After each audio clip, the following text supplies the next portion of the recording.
नमस्कार मंडळी, कसे आहात सर्व? माझ्या या दुसऱ्या व्लॉगमध्ये तुमच्या सर्वांचं मनापासून स्वागत. मागच्या व्लॉगमध्ये तुम्ही माझं सासर अंबेजोगाई पाहिलं, त्याला तुम्ही भरभरून प्रेम दिल्याबद्दल धन्यवाद.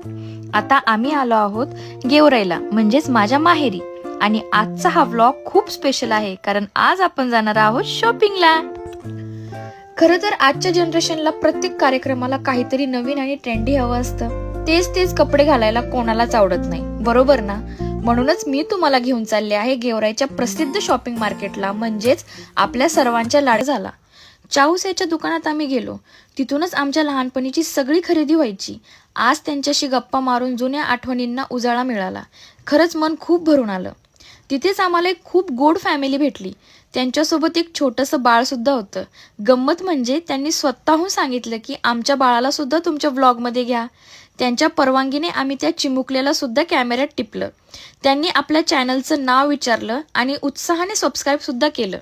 लोक जेव्हा असं प्रेम दाखवतात आणि आपलं कौतुक करतात, तेव्हा काम करायला अजून उत्साह येतो. खरंच आजचा दिवस खूप खास ठरला. खक्का मार्केटमध्ये फिरता फिरता आम्ही पठाण कलेक्शनमध्ये सुद्धा गेलो. तिथे कपड्यांचं कलेक्शन इतकं जबरदस्त होतं की आम्हाला मोह आवरला नाही आणि आम्ही तिथून थोडी शॉपिंग सुद्धा केली. व्हरायटी आणि क्वालिटीच्या बाबतीत हे दुकान खरोखरच उत्तम आहे. दुकान का नाम क्या है? पठाण कलेक्शन. मित्रांनो, आजचा दिवस खरंच खूप छान गेला. चाऊसाच्या दुकानातील त्या आठवणी आणि त्या छोट्या बाळाचं व्लॉगमध्ये येणं, हे सगळं माझ्यासाठी खूप खास होतं. सासरच्या दर्शनानंतर माहेरची ही शॉपिंग आणि लोकांचं मिळालेलं प्रेम पाहून मन भरून आलं.